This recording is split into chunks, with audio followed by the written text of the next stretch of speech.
अभी तक हमने आपकी कथा वार्ता में हे जगन्नाथ जी, पिछले बार के 2 प्रसंगों में आपके इस जगन्नाथपुरी के धाम का, जिसे शंख क्षेत्र, श्री पुरुषोत्तम क्षेत्र, शाक्य क्षेत्र, नीलांचल के नाम से जो सुशोभित है तीनों लोकों में, उस जगह पे स्थित आपके काष्ठ विग्रह का जो स्वरूप है उसके प्रागट्य का हेतु हमने सुना। अर्थात जगन्नाथपुरी में जो भगवान का लकड़ी का विग्रह दिखाई देता है गोल गोल, जिसमें सिर्फ आंखें दिखाई दे रही हैं, बाकी हाथ पैर कान कुछ दिखाई नहीं दे रहे, तो हे भगवान, आपके इस स्वरूप का प्रकट होने का कारण क्या है, हमने पिछले बार की कथा में सुना। राजा इंद्रदम्युन और उसकी पत्नी गुंडिचा, जिसे आप मौसी कहते हैं, हमने उनके बारे में सुना। इसके पश्चात हे भगवान, हमने आपकी पिछले बार की जो है रथ यात्रा के माध्यम से, जिसमें आपके तीनों रथों का हमने जो है पूरी की पूरी विशेषताओं का विवरण सुना। गुंडिचा में जब आप जाते हैं 8 दिनों के लिए अपने मौसी में के घर में, तो उस गुंडिचा का स्वरूप क्या है, उसे भाव जगत की दृष्टि में, अध्यात्म के दृष्टि में किस स्वरूप से, अर्थात वृंदावन की जो आपकी जो मूल लीला है उस रूप में जाना जाता है गुंडिचा को, उसके बारे में सुना। और इस प्रकार से आपका जो है अभी तक हम गुंडिचा में आप इतने दिनों तक रह के 8 दिनों के अंतर्गत आपकी सब लीलाएं होती हैं, और साथ में आपके अनन्य भक्तों के हृदय में और उनके जीवन काल में, हे जगन्नाथ जी, आपके साक्षात्कार और भक्ति के कारण उनके जीवन में वास्तविक क्या क्या लीलाएं हुई है, उसे हम श्री जगन्नाथ चरित्र के माध्यम से, श्री जगन्नाथ भक्त चरित्र के माध्यम से सुनने जा रहे हैं। तो हमने पिछले बार की कथा में यह सुना था कि एक छोटी सी बच्ची जो पुरी के आपके जगन्नाथ मंदिर के जो आपका प्रागट्य क्षेत्र है, वहाँ से कुछ दूरी पे स्थित अपने पिता के बगीचे में जो सब्जी का कार्य करते थे, व्यापार करते थे, वहाँ किस प्रकार से भटा चुनते हुए आपको गीत गोविंद के माध्यम से रिझा रही थी, और आपसे रहा नहीं जाता है, और आप तत्क्षण जो है उस बालिका के पास पहुँच के और पीछे खड़े होके गीत गोविंद का आनंद लेने लग जाते हैं। और इस प्रकार से तब से लेके आज तक की यह परंपरा हो गई है कि जब आपकी रात को 11:30 बजे से 1 बजे तक जो शयन आरती होती है, कौन सी आरती? शयन आरती होती है, तो तब से लेके आज तक हे जगन्नाथ जी, यह परंपरा हो गई है कि आपको गीत गोविंद का सुमधुर स्वरों में आपको पाठ सुनाया जाता है। और हमने कथा में यह भी सुना है, और भक्तों के चरित्र में यह भी वर्णन आता है कि जो आंखें जो है पूरे दिन भर अपने भक्तों को निहारते हुए, हे जगन्नाथ जी, जिस प्रकार से एक दिन और एक रात मिला के 24 घंटे कहे जाते हैं, 8 प्रहर कहे जाते हैं, 3 घंटे का एक प्रहर होता है, तो 8 प्रहर के 24 घंटे हो गए। तो आप जो है कलयुग में अपने लोगों के लिए आप इतने दयालु हैं, इतने कृपालु हैं कि आपने यह वचन दे के रखा है कि आप 24 घंटे में 21 घंटे तक खड़े होके आंखें खोल के अपने भक्तों को दर्शन देते रहेंगे और उनके ऊपर कृपा कटाक्ष करते रहेंगे। और मात्र केवल 3 घंटों के लिए, अर्थात केवल 1 प्रहर के लिए, हे जगन्नाथ जी, आप केवल विश्राम को पाएंगे। तो 11:30 बजे से रात को 1 बजे तक जो रात्रि की शयन आरती होती है, जब आपको भोग लगा दिया जाता है और जब आप भोजन पा जाते हैं, तो अब सोने के पहले और आपको जो है हे जगन्नाथ जी गीत गोविंद का पाठ सुनाया जा रहा है। और पाठ सुनाने के पहले आपको गीत गोविंद जो है एक चुनरी में, एक रेशम के कपड़े में पूरा का पूरा प्रत्येक दिन गीत गोविंद की जो है लिखी हुई जो है आपको चुनरी उड़ाई जाती है रेशम की। और दूसरे दिन हे भगवान उन भक्तों के बीच उसका वितरण कर दिया जाता है। तो जिस प्रकार श्री बद्रीनाथ जी में आपकी मंगला का महत्व है, वृंदावन में आपके जो है दोपहर की आरती का महत्व है, उसी प्रकार से पूरे जगत में हे जगन्नाथ जी आपकी शयन आरती का महत्व बताया गया है। जगन्नाथ जी को दिन भर में 8 प्रकार की जो है भोग की सेवा है। 5 प्रहर में 5 बार में हे जगन्नाथ जी आपको जो है पूरा भोग लगाया जाता है और 3 बार आपको सूखा भोग रहता है। गीला भोग में सब कुछ आ जाता है, दाल चावल रोटी सब्जी, और सूखा भोग में खाजा नमकीन इत्यादि इत्यादि चीज़ें आ जाती हैं। तो हे जगन्नाथ जी आपको इस प्रकार से 5 गीला और 3 सूखा भोग लगाया जाता है।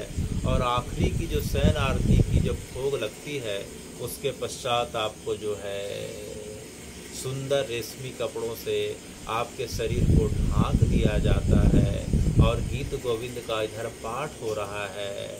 और कथा और भक्त माल की कथा में यह आता है कि अनेक भक्तों ने देखा है कि जो दिन भर से आपकी आंखें खुली रहती है, अब गीत गोविंद का पाठ सुनते सुनते छोटे बालक की भांति आँख अब धीरे धीरे सिकुड़ रही है, आँख की पलक धीरे धीरे बंद होने को आ रही है।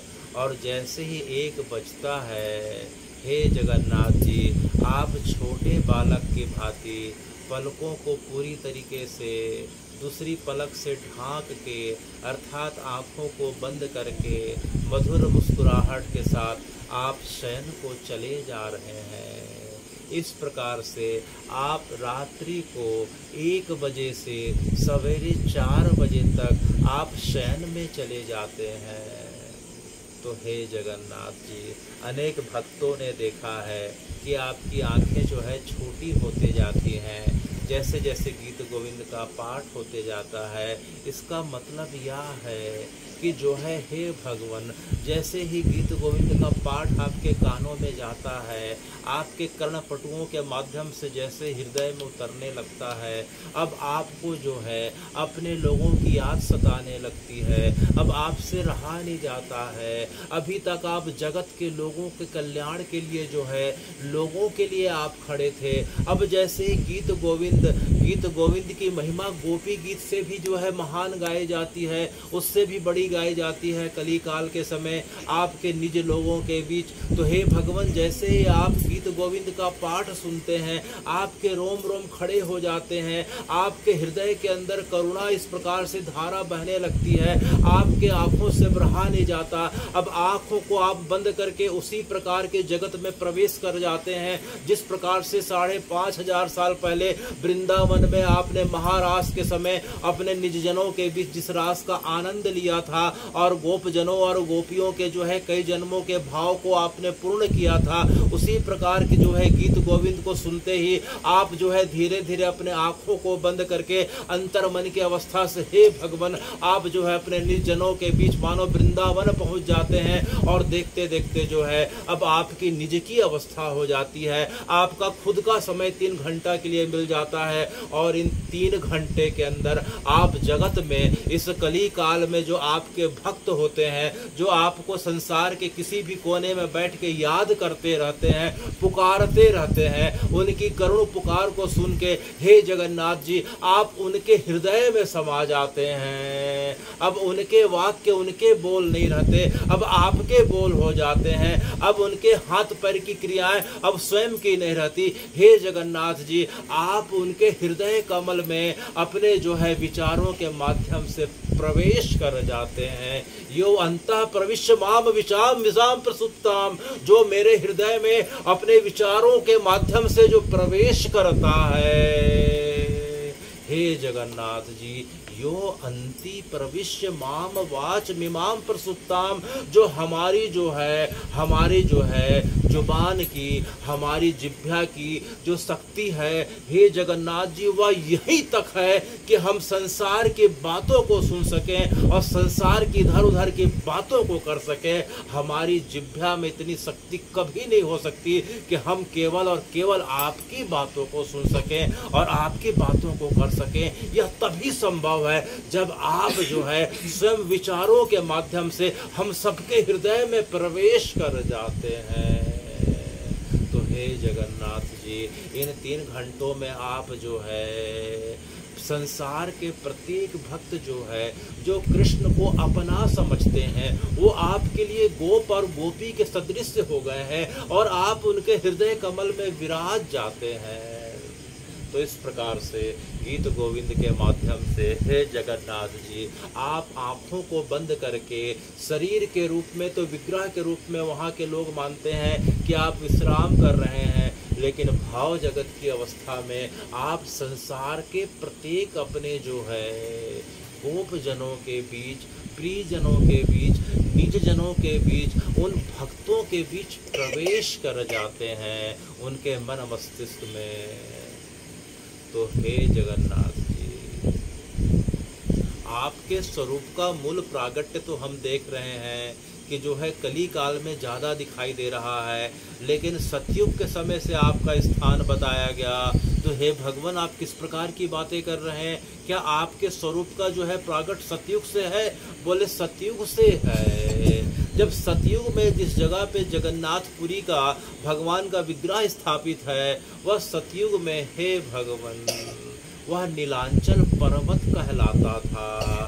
वह 5 कोस की दूरी तक उसका विस्तार था। समुद्र का जो है इस प्रकार से किनारे का हिस्सा हुआ करता था। काल के विस्तार से हे भगवान आधे से ज़्यादा हिस्सा समुद्र के अंदर समा गया और बाकी हिस्सा समुद्र के जो है इस प्रकार से अंदर धंसते गया।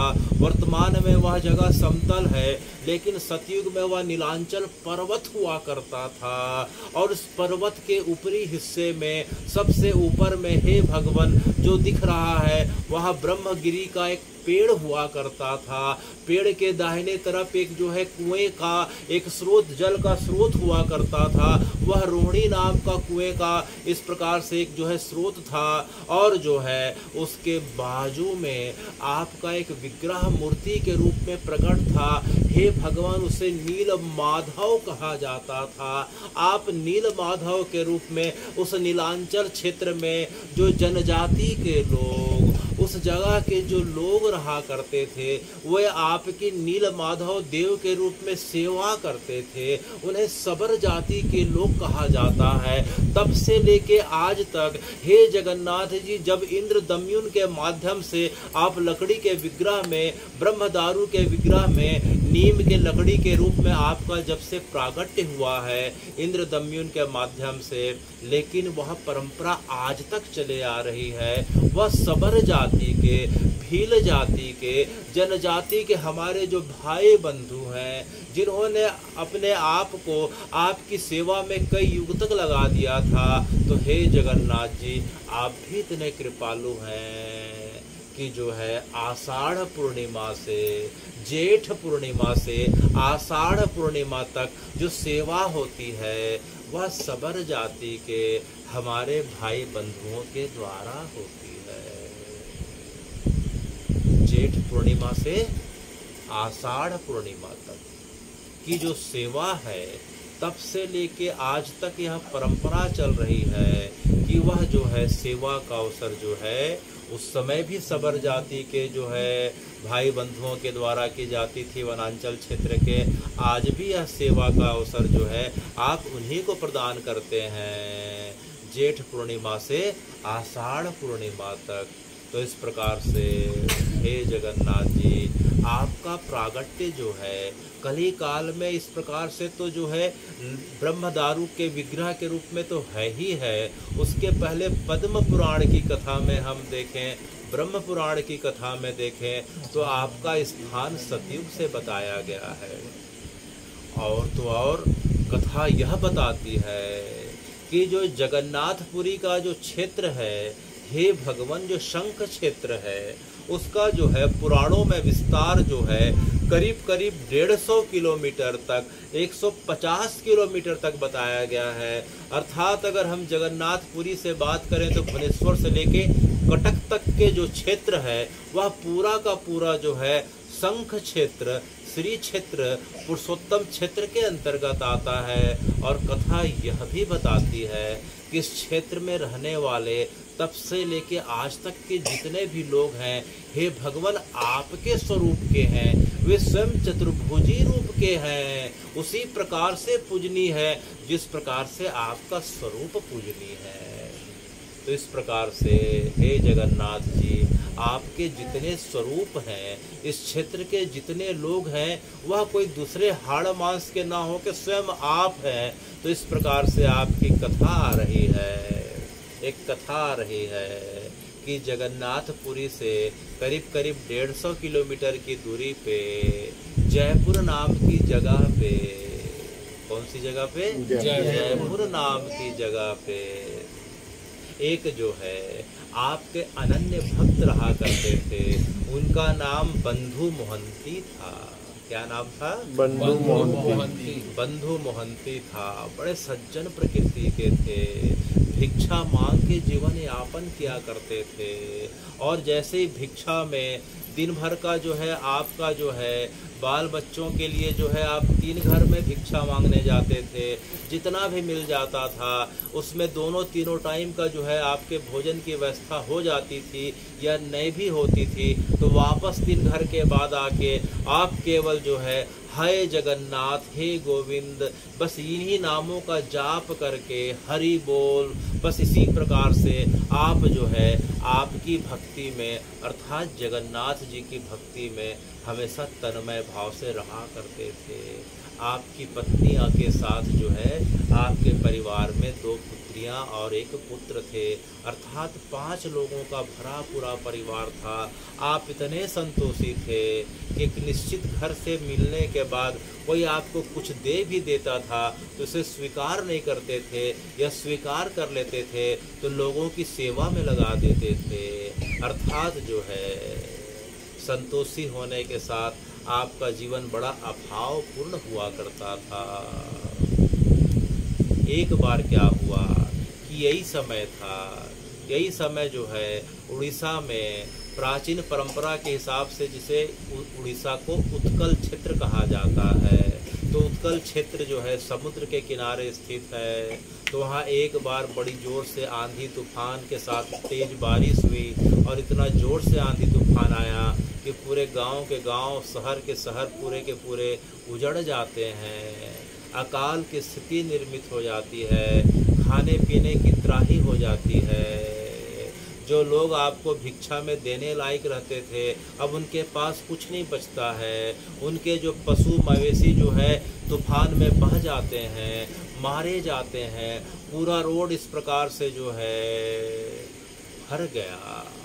अब आप भिक्षा लेने के लिए गए तो 1 दिन हो गया भगवान, 2 दिन हो गया, 3 दिन हो गए, आप खाली हाथ वापस लौटते हैं। आपकी उदासी पत्नी समझ जाती है, आपको कुछ बोलती नहीं है, क्योंकि आप जो रोज भिक्षा में लाते थे उसमें 1 मुट्ठी अनाज रोज बचा के रखती थी, आज वही अनाज काम आ रहा है। तो इस प्रकार से जो है आपकी पत्नी ने आपको बिना कुछ बोले, हे भगवान, 1 हफ्ते तक घर को तो चला लिया, लेकिन जैसे ही 1 हफ्ता पूरा हुआ इधर आपको भिक्षा मिलना बंद, क्योंकि पूरे गांव के गांव इस प्रकार से भिक्षा और दुर्दिन के कारण उनकी बुरी स्थिति हो गई थी गांव वालों की। गांव वालों के पास ही खाने को कुछ नहीं, तो आपको देने वाला कौन। अब 7 दिनों के पश्चात जो है, अब आपकी पत्नी ने कहा कि जो है, क्या इस जगत में, क्या इस उत्कल क्षेत्र में, क्या आपका कोई परिचित नहीं है, कोई भाई बंधु नहीं है, क्या कोई सेठ महाजन नहीं है क्या? बोलो बोलो क्या बात है, तुम इतनी परेशान क्यों हो रही हो? तो उनकी पत्नी ने कहा कि 7 दिन तक मैंने तो कैसे भी करके व्यवस्था कर डाली, अब जो है घर में एक दाना कुछ खाने को नहीं है। अगर जो है बच्चों को कुछ नहीं मिला तो 1-2 दिन में जो है स्थिति बड़ी खराब हो सकती है। हर व्यक्ति अपने अपने निकट के बंधु के पास, मित्र के पास कहीं ना कहीं आश्रय लेने के लिए चला गया है। देखिए पूरा गांव खाली हो गया, क्या आपका कोई बंधु नहीं है? तो जैसे उनकी पत्नी ने कहा, तो जो है उनका बंधु तो देखा जाए तो संसार का बंधु कोई था ही नहीं। अचानक उनकी जो है इस प्रकार से निकल पड़ा, नहीं नहीं मेरा भी बंधु है। बोले क्या नाम है? बोले जगत बंधु। अच्छा, क्या जगत बंधु है? बोले हाँ। वो कहाँ रहता है? बोले यहाँ से 150 किलोमीटर की दूरी पे, जिसे हम पुरी कहते हैं, उस जगह पे रहता है। अच्छा, क्या हम जाएंगे तो हमारी मदद करेगा? बिल्कुल मदद करेगा। क्या हमारे खाने पीने की व्यवस्था करेगा? क्यों नहीं करेगा? अरे भैया वो तो पूरे जगत की खाने पीने की व्यवस्था करता है, उसका एक नाम जगन्नाथ भी है। अच्छा, उनकी पत्नी का पूरा जीवन जो है घर परिवार में लगा रहता था, कभी ज़्यादा जगन्नाथ जी के बारे में, जगत बंधु दीन बंधु के बारे में जान नहीं पाई थी। आज पहले बार सुन रही तो उन्हें लगा कि वाकई जो है उनका कोई मित्र होगा, कोई सगे रिश्तेदार होंगे। बोले चलिए देरी नहीं करते हैं। बोले लेकिन जाने में 5 दिन लगेंगे, तो बच्चों के लिए खाने पीने की क्या व्यवस्था है? तो जो है घर में इमली और नीम का पेड़ था, तो पेड़ की पत्ती को उनकी पत्नी ने तोड़ लिया और उसकी चटनी बना ली और उसको पानी में घोल घोल के बच्चों को इस प्रकार से पिलाते पिलाते हुए दोनों पति पत्नी जा रहे थे। दोनों बच्चों को अपने कंधे पे रखे थे और जो बड़ा बच्चा था, पत्नी जो है उसके साथ में कभी गोदी में कभी पैदल इस प्रकार से चलते चलते दोनों जा रहे हैं।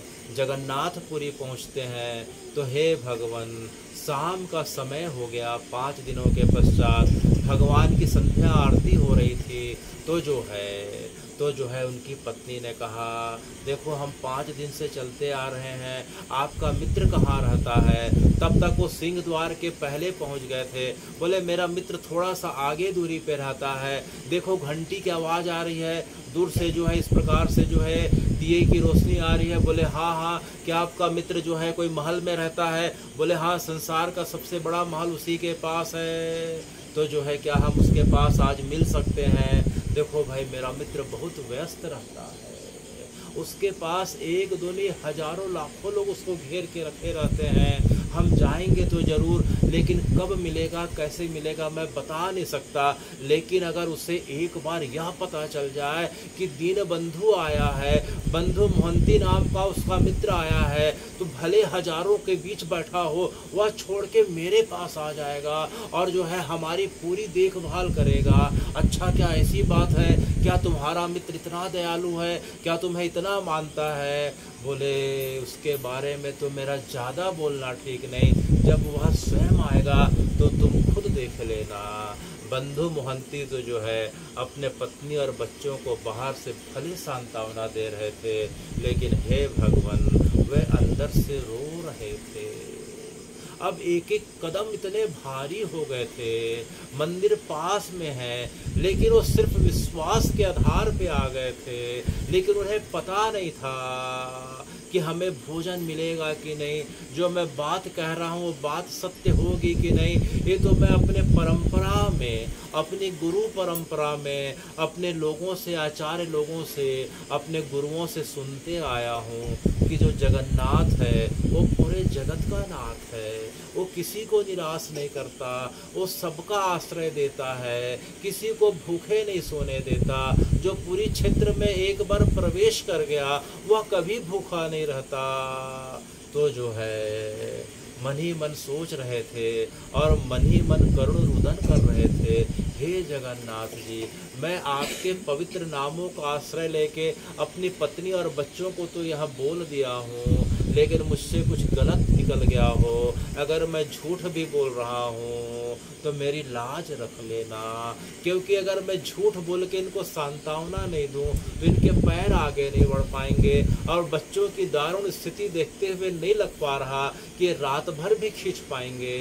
हे जगन्नाथ जी, केवल 3 दिन से पानी पी पी के हैं, अब बच्चों में सामर्थ्य नहीं, पत्नी में अब जो है धैर्य टूटते जा रहा है, अब मैं कुछ नहीं पता, अब सब कुछ आप जानो, मेरे प्राण निकल जाए मुझे इस बात का कोई दुख नहीं, लेकिन जो है हे जगन्नाथ जी, मैंने अपनी गुरु परंपरा में, आचार्य परंपरा में जो आपके बारे में सुना था वह जो है भले झूठ हो कि सत्य हो पता नहीं, मैंने इन्हें बोल दिया है ताकि इनका मन जो है थोड़ा देर के लिए और रुका रहे। तो अपनी पत्नी को बोले थोड़ा दूर और आगे, थोड़ा दूर और आगे। ऐसे करते करते वो सिंह द्वार के अंदर प्रवेश कर जाते हैं और सिंह द्वार के अंदर प्रवेश करते ही दक्षिण पूर्व का द्वार के पास अब पहुंच गए। अब उनसे रहा नहीं गया, तो आरती का समय हो गया था, सब लोगों की भीड़ जा रही थी। उनकी पत्नी की भिक्षा हुई कि मैं भी चलती हूँ आपके मित्र से मिलने के लिए, तो थोड़ा दूर गई नहीं कि धक्का दे दिया गया। इतनी भीड़, जो अच्छे लोग थे, जो रोज आने जाने वाले थे, अनजान व्यक्तियों के साथ इस प्रकार की घटना हो जाती है। तो उनकी पत्नी गिर गई, पत्नी के साथ दोनों बच्चे, तीनों बच्चे गिर जाते हैं, चोट लग जाती है, खाने को नहीं, कुछ पीने को नहीं, इस प्रकार से जो है जमीन में लेट जाते हैं और जो है दीन बंधु मोहंती को सुनाने लग जाते हैं, तुम्हारा किस प्रकार का मित्र है, हमने तो तुम्हारे मुंह से उसके बारे में ऐसे ऐसे सुना, देखो अंदर जा रहे हैं तो लोग धक्का दे दिए, ये तुम्हारी बात पूरी गलत है,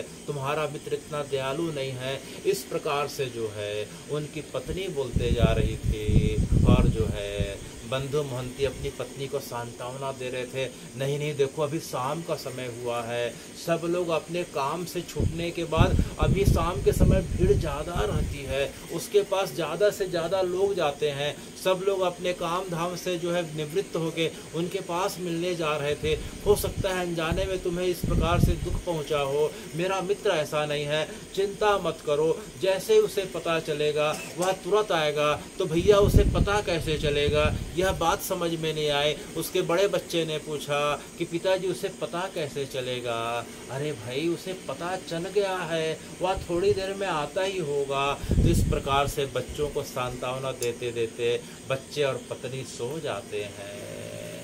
8 बजते बजते जो है भूख प्यास के मारे उनकी स्थिति ऐसी हो गई कि 8 बजे ही दक्षिण पूर्व दरवाजे के पास जो है वहीं सो जाते हैं। और देखते देखते भगवान का जो है शयन आरती का समय हो गया, 11:30 बज गए।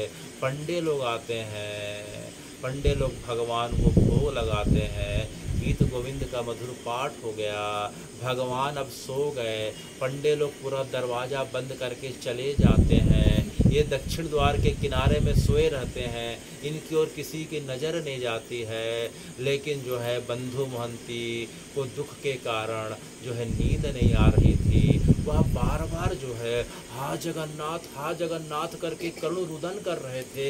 हे जगन्नाथ जी, शाम से रात हो गई, मैंने तो अपने पत्नी और बच्चों को इस प्रकार से बता दिया, अब रात को तो सो जाएंगे, लेकिन सवेरे उठते ही पूछेंगे तो जो है मैं क्या बताऊंगा कि तुम्हारा मित्र जो है इस प्रकार से छलिया निकल गया, तुम्हारा मित्र धोखा दे दिया।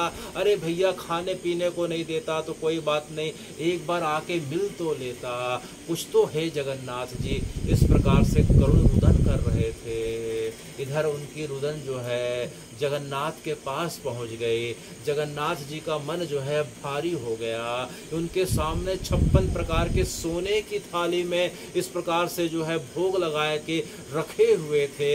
आज वो भोग को ग्रहण नहीं कर रहे हैं, मन बड़ा उदास हो गया। अब करूं तो क्या करूं, पंडे लोग चले गए, सब चले गए, मंदिर दरवाजा बंद कर दिया गया, लेकिन मेरा भक्त भूखा है, वह मेरे विश्वास के धार पे अपने पति और बच्चों को बहला के रखा हुआ है। अब ऐसा नहीं हो सकता, कहीं मेरे नाम की महिमा कम ना हो जाए, कहीं मेरे भक्त का जो है इस प्रकार से विश्वास न टूट जाए। तो जो है खुद जगन्नाथ जी एक पंडे का वेश धारण कर लेते हैं, और जो थाली में, सोने की थाली में और चांदी के गिलास में जो 56 प्रकार के व्यंजन और जल था, उसे सोने की बहुत बड़ी थाली होती है, वहाँ की थाली इतनी बड़ी होती है 56 प्रकार के व्यंजन के सोने की, कि एक साथ 4-5 लोग भोजन पा जाएं। तो उसे लेके पंडे के वेश के रूप में वहाँ से मंदिर के गर्भगृह से बाहर आ जाते हैं, और बाहर आने के बाद जोर जोर से आवाज़ लगाते हैं, बंधु महंती कौन है, बंधु महंती कौन है।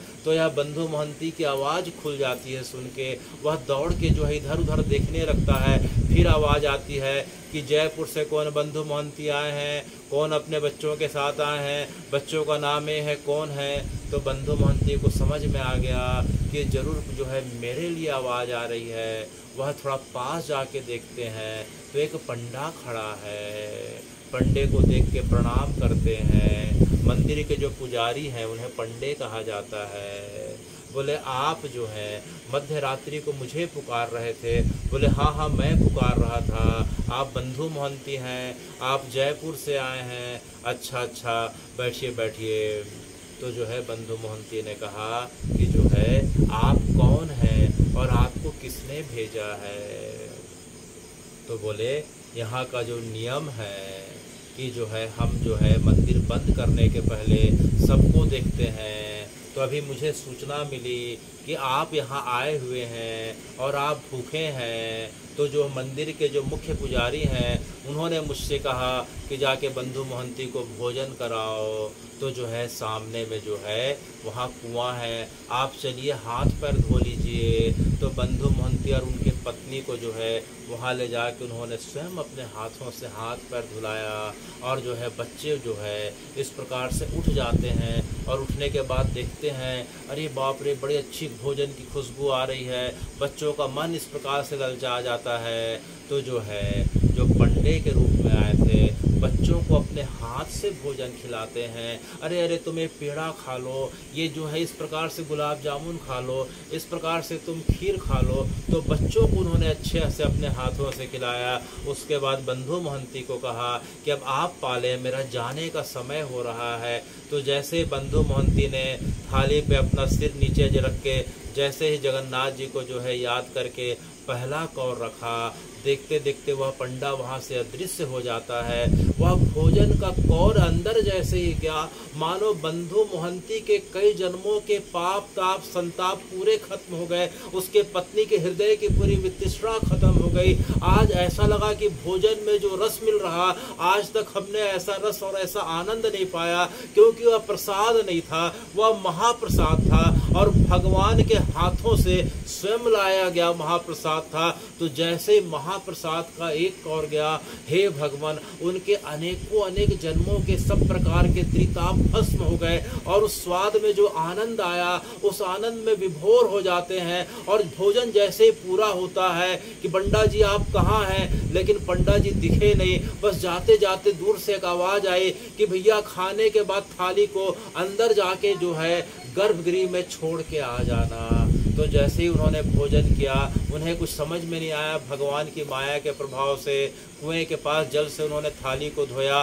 सोने की थाली बहुत बड़ी थी, और दौड़ के जाते हैं तो देखते हैं कि मंदिर के कपाट बंद हैं। तो उन्हें लगता है कि जो है पंडित जी अपने घर चले गए, और जो है कोई बात नहीं, सवेरे दे देंगे। पति और बच्चे बड़े प्रसन्न हो गए। इधर सवेरे का समय 4 बजे का समय हुआ, पंडे लोग आते हैं, और भगवान का जैसे ही मंगला का समय होता है तो देखते हैं कि जो है भगवान का सोने का थाली नहीं है। हाहाकार मच गया, भगवान का भोग का जो है थाली कहाँ चला गया। गर्भगृह में देखे नहीं दिखाई दिया, मंदिर में देखे दिखाई नहीं दिया।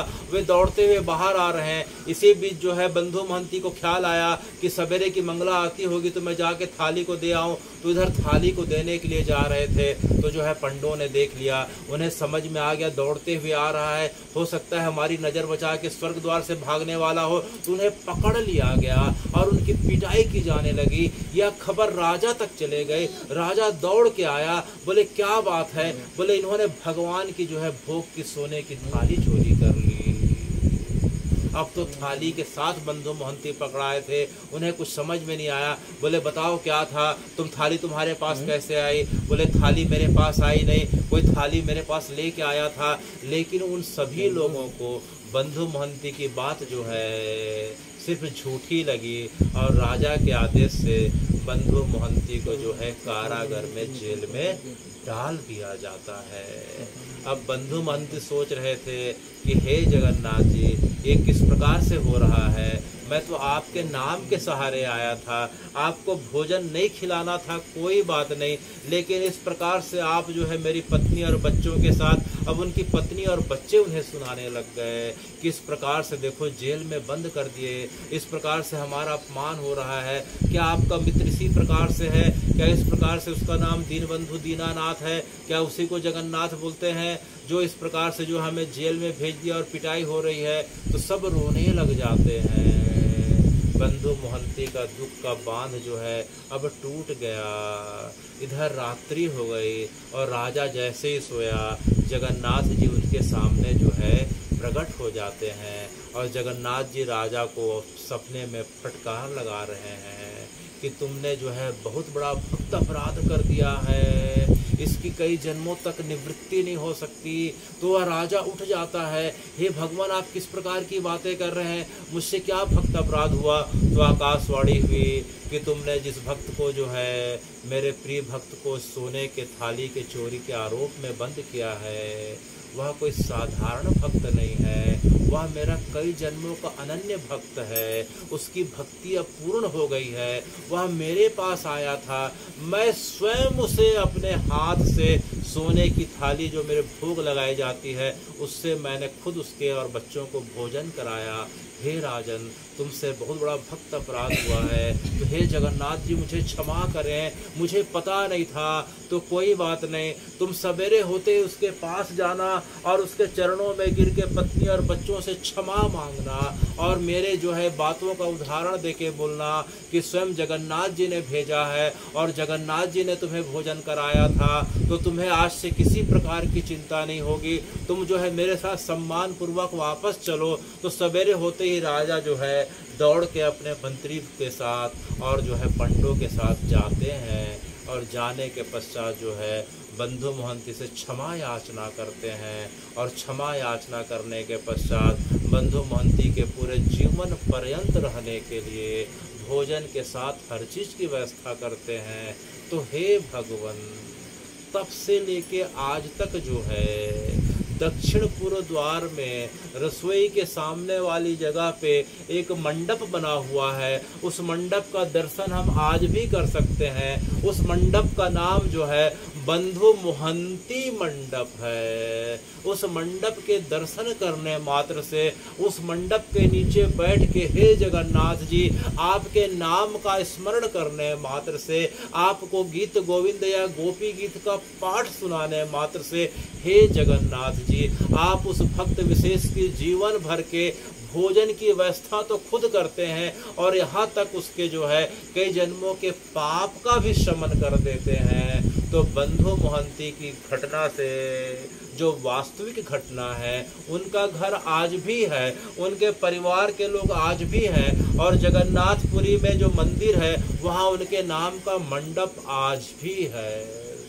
तो हे जगन्नाथ जी, आपका हृदय अपने भक्तों के लिए इतना करुणामय है, इतना आप दयालु हैं कि कोई भक्त बस विश्वास के आधार पे आपको याद कर ले या आपके पास पहुंच जाए तो आप स्वयं चले आते हैं।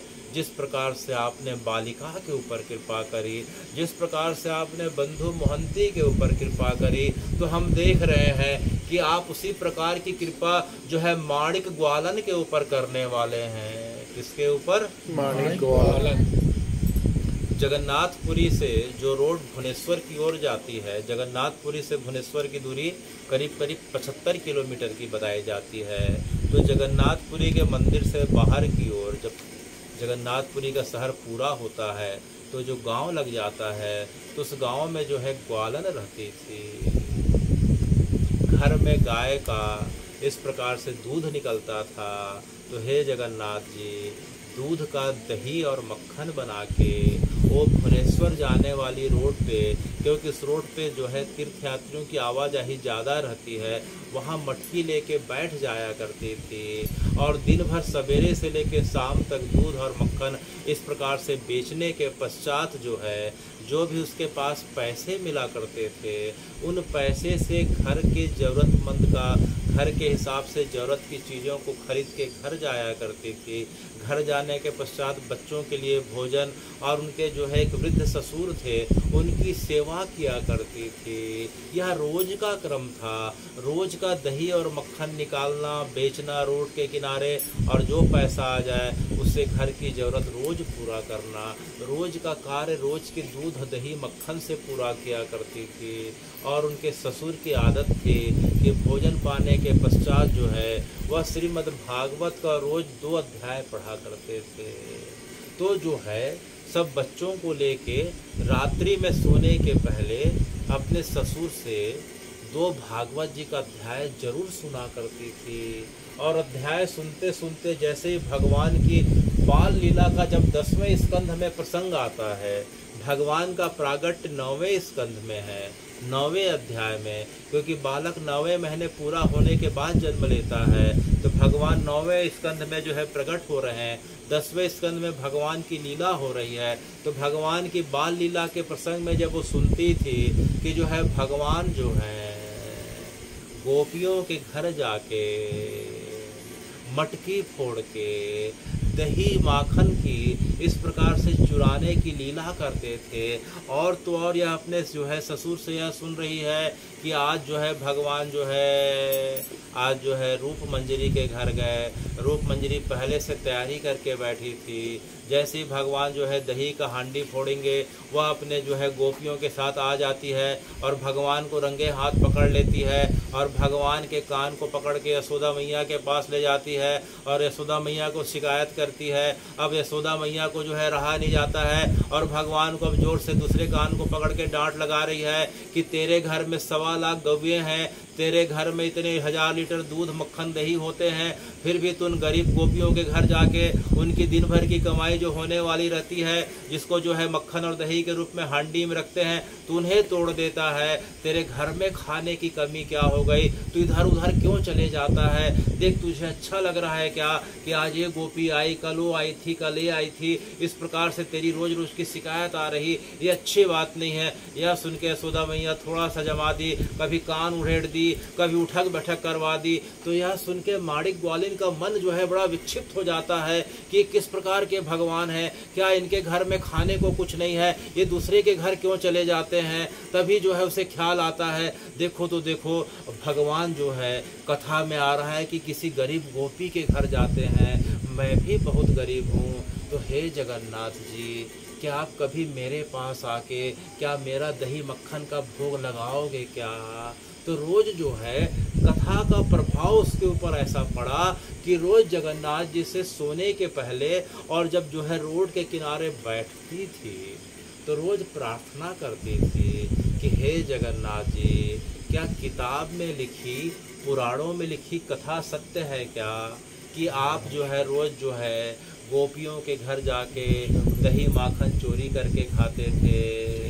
अगर यह सत्य है तो क्या आप मेरे पास नहीं आ सकते? मैं भी तो बहुत गरीब हूँ, मैं भी तो आपको उसी भाव से याद करती हूँ।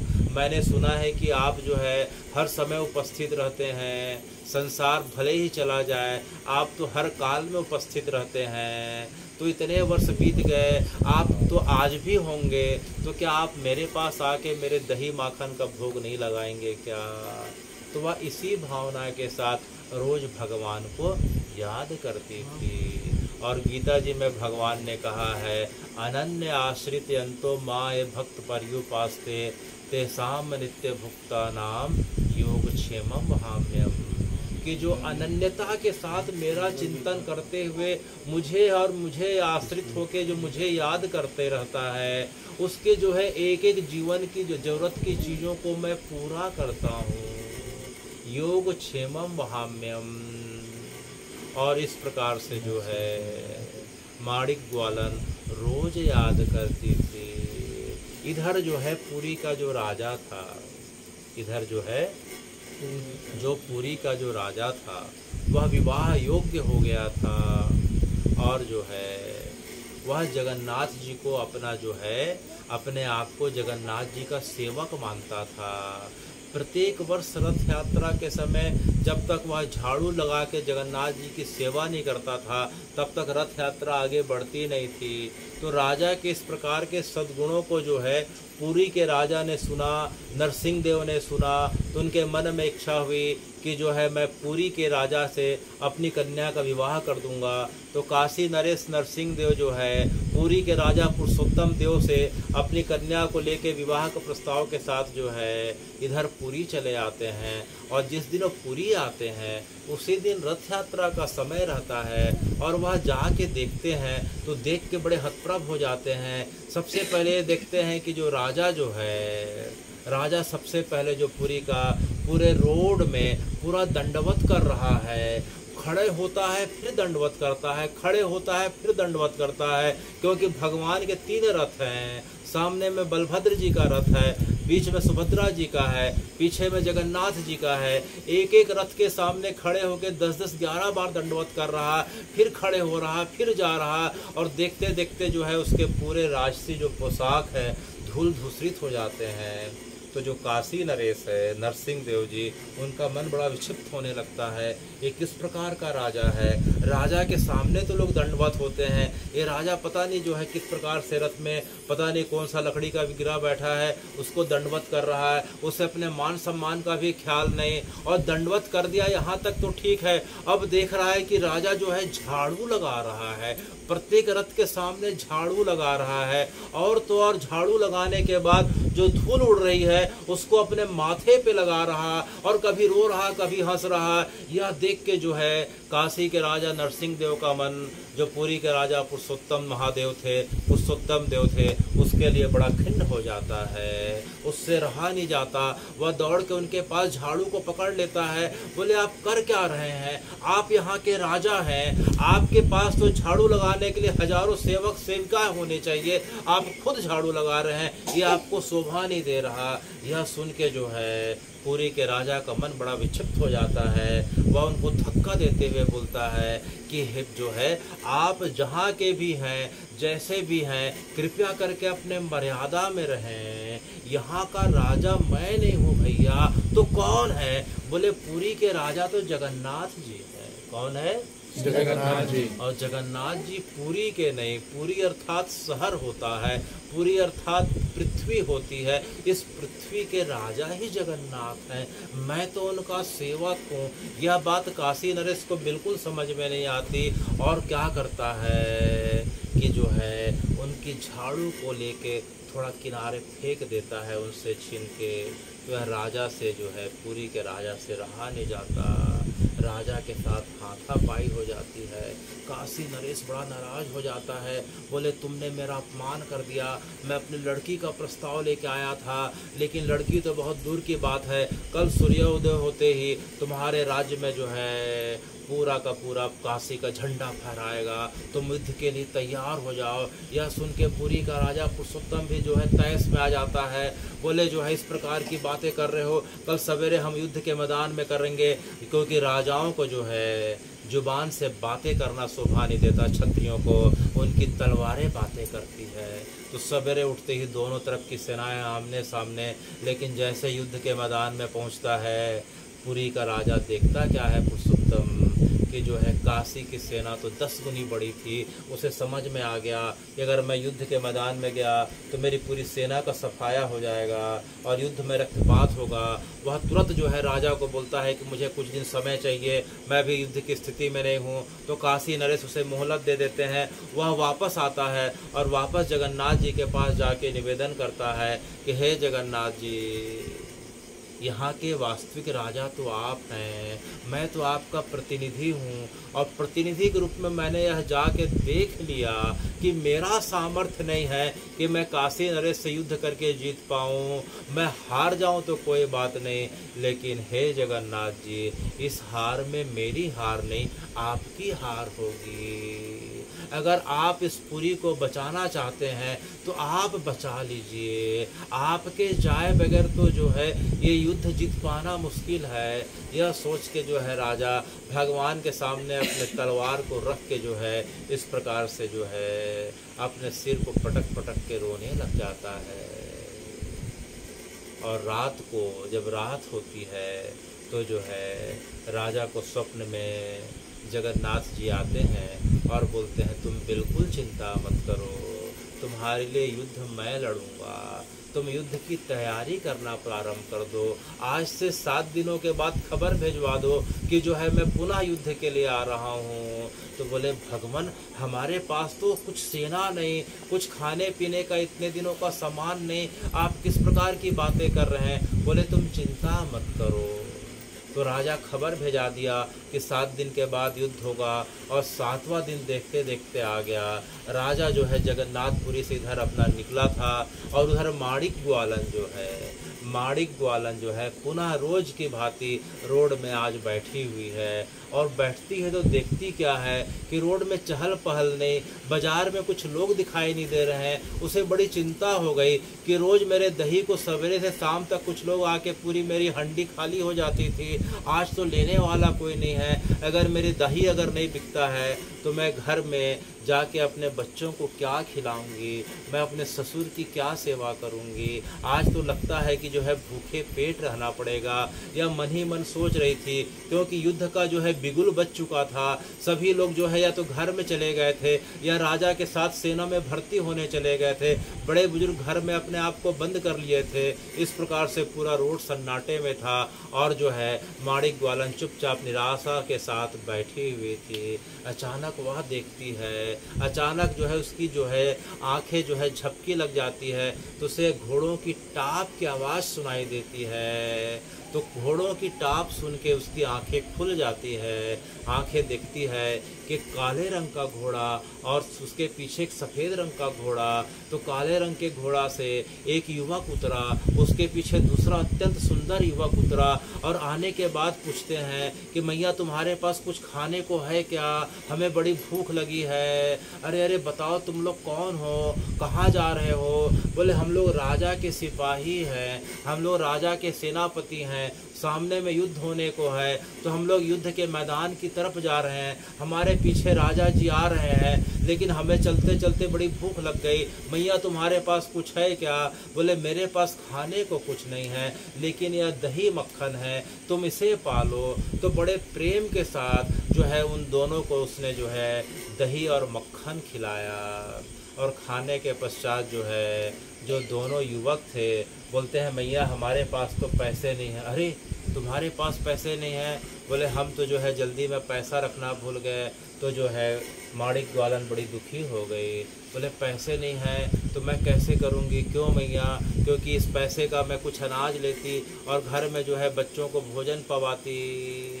अच्छा तो एक काम करो, मेरे पास पैसे नहीं कुछ नहीं, ये अंगूठी है। तो जो है एक अंगूठी उतार के अपने हाथ से, दाहिने हाथ से अंगूठी उतार के उसने जो है माणिक ग्वालन को दे दी। कथा बताती है और जो है उसने कहा कि इस अंगूठी को हमारे पीछे थोड़ी देर में राजा आएंगे, राजा के पास पैसा रहता है तो अंगूठी को उसको दिखा देना और बोल देना कि तुम्हारे सिपाही आगे गए थे, उन्हें भूख लगी थी, मैंने उन्हें दही पिला दी, पैसे नहीं थे तो उन्होंने अंगूठी दे दिए और कहा है कि तुम राजा से ले लेना।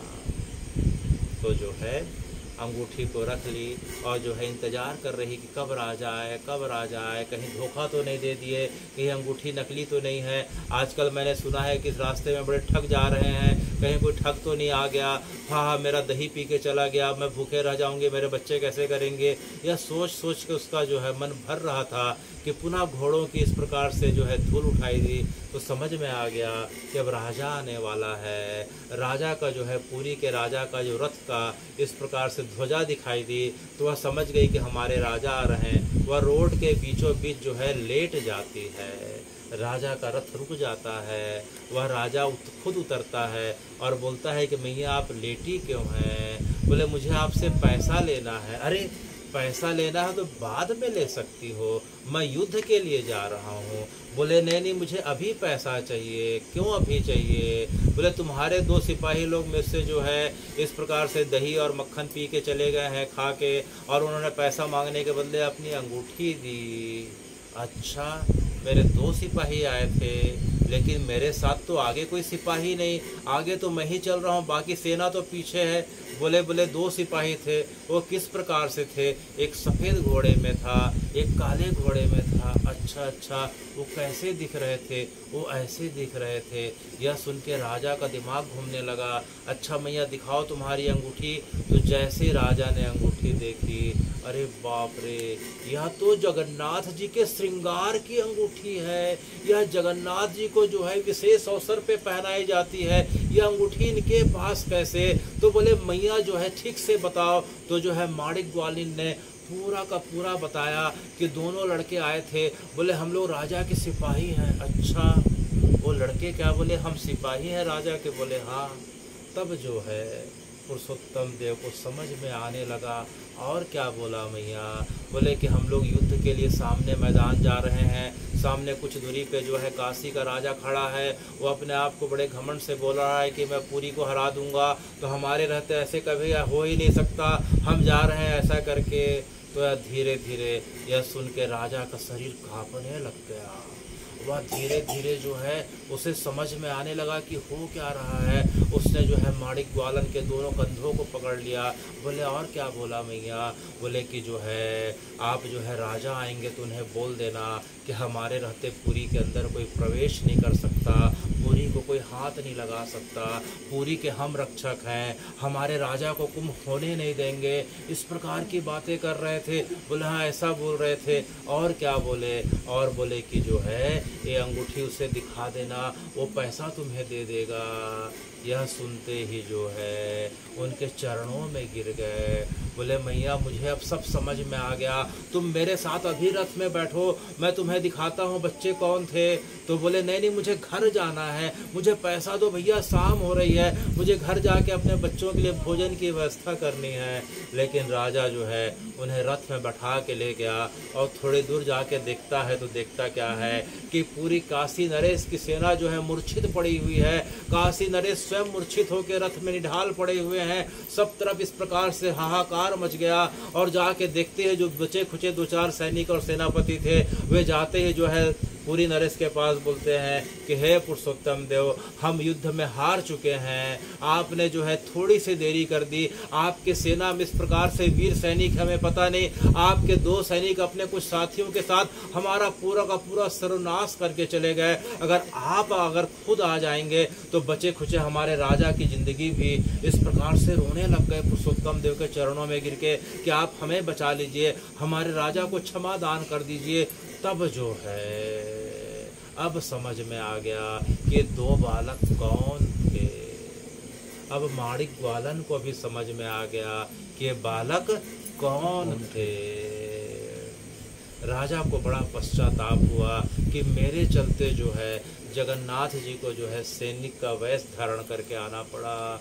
वह काशी नरेश के पास जाते हैं, उन्हें जल पिला के चैतन्य करते हैं, उनसे क्षमा याचना करते हैं कि मुझसे क्षमा कर दें, मुझसे गलती हो गई। तो काशी नरेश पूछते हैं कि क्षमा तो मुझे मांगनी चाहिए, आपसे जो है आप मुझे क्षमा क्यों मांग रहे हैं? तो जो है रोते रोते पुरुषोत्तम देव बोलते हैं कि मेरे चलते आज जो है जगन्नाथ जी को बड़ा कष्ट उठाना पड़ा। कैसा कष्ट उठाना पड़ा? जो जगत के नाथ हैं आज जो मेरे सिपाही बनके आज जो है मेरी और जो है प्रजा की रक्षा करने के लिए आज आपसे भिड़ गए। मेरे चलते उनको तकलीफ हुई होगी, क्योंकि युद्ध हुआ होगा तो तलवारें चली होंगी, इस प्रकार से हाथ पैर चले होंगे तो उन्हें भी कष्ट पहुंचा होगा। तो मुझे क्षमा कर दें, मेरे कारण जो है जगन्नाथ जी को आज बड़ा कष्ट हुआ। तो जो है इधर पुरी के पुरुषोत्तम जो देव क्षमा मांग रहे थे, उधर काशी विश्वनाथ क्षमा मांग रहे थे, और दोनों ने देखा कि इसकी मूल कारण तो माणिक ग्वालिन मैया है। मूल कारण कौन है?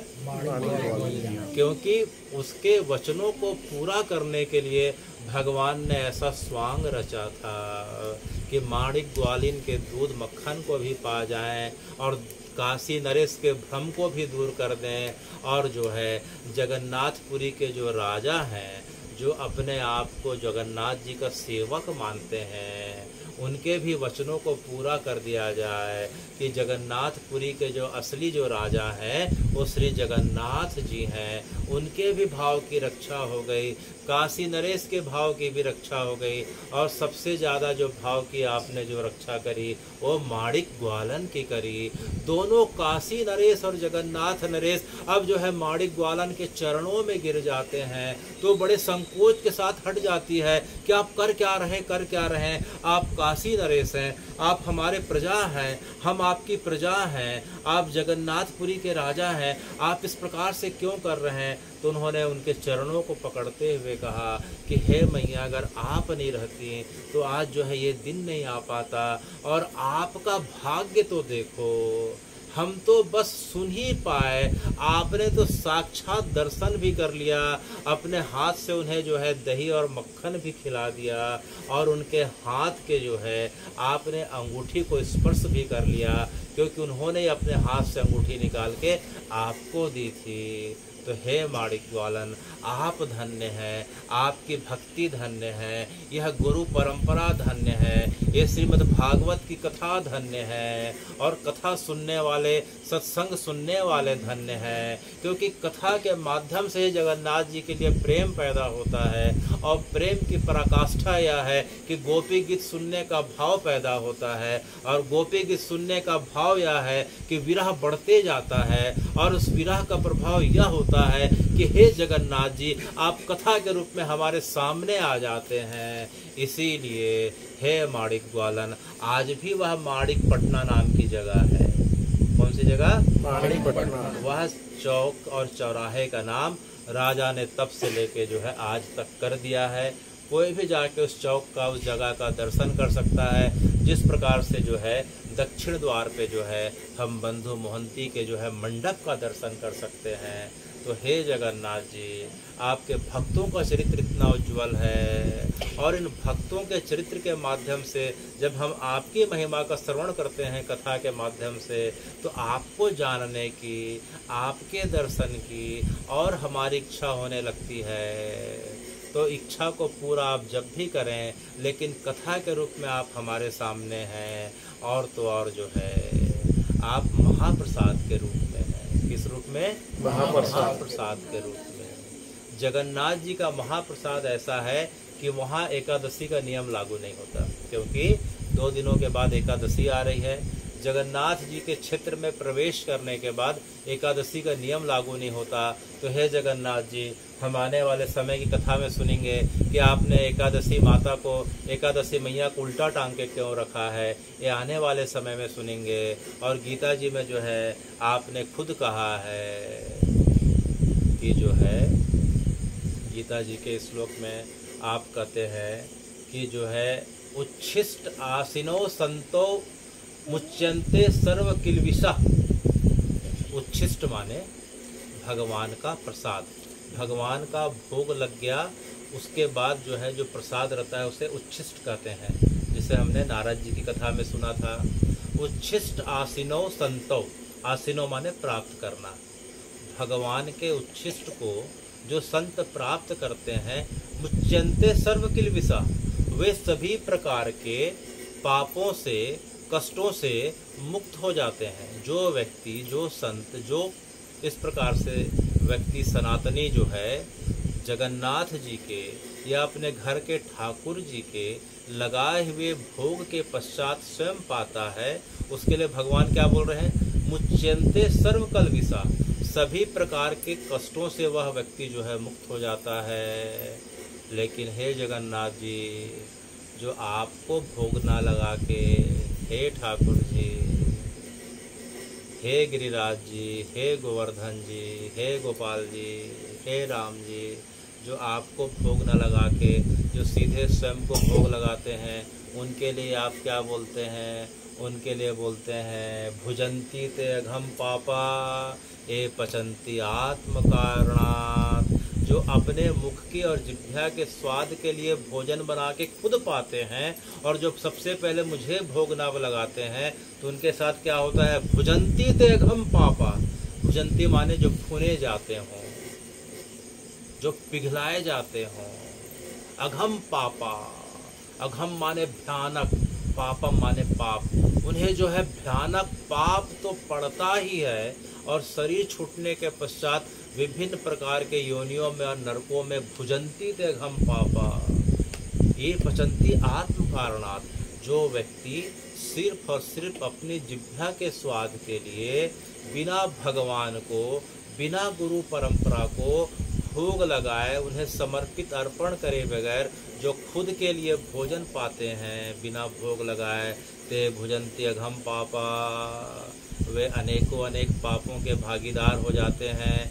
अनेकों अनेक जीवन में कष्ट पाते हुए जब शरीर छोड़ते हैं तो अनेक योनियों में और नरकों में कष्ट पाते हैं। लेकिन हे गिरिराज जी, हे जगन्नाथ जी, जो आपको सबसे पहले भोग लगाएं, ते मुच्यन्ति सर्व किल्बिषै, उनके सब पापों का शमन कर देता हूँ। क्योंकि ये प्रसाद अब प्रसाद नहीं हो गया, अब क्या हो गया? महाप्रसाद हो गया। तो हमारी परंपरा इतनी अच्छी परंपरा है कि हमें सबसे पहले क्या करना चाहिए? किसको भोग लगाना चाहिए? भगवान को भोग लगाना चाहिए। भगवान को हम जिस रूप में मानते हों, ठाकुर जी के रूप में, राम जी के रूप में, कृष्ण के रूप में, बाल रूप में, जिस रूप में मानते हों, तो जिस प्रकार से हम देखते हैं कि गोवर्धन जी की अष्टयाम सेवा है, जगन्नाथ जी की 8 बार की भोजन की सेवा है, तो हम दिन भर में जितने बार भोजन पाते हैं, चाहे सवेरे का जो है ब्रेकफास्ट हो, दोपहर का भोजन हो, रात का भोजन हो, या कुछ भी बीच में हो, 2 मिनट जो है हमें भगवान के सामने लेके अवश्य खड़ा होके निवेदन करना चाहिए। क्योंकि भगवान जो है 2 चीज़ को ग्रहण कर रहे हैं, भोजन की सुगंध को ग्रहण करके तृप्त हो रहे हैं, और दूसरा हमारे भाव को। किस को? भोजन की सुगंध और हमारे भाव। तो जो है आज से हम जितने भी हैं, हम सब तो कर ही रहे हैं, इस चीज़ का और प्रचार करें और इस चीज़ का विस्तार करें। जहाँ जहाँ हमारा जाना होता है कि भोजन के पहले किसे भोग लगाना चाहिए, किसे याद करना चाहिए?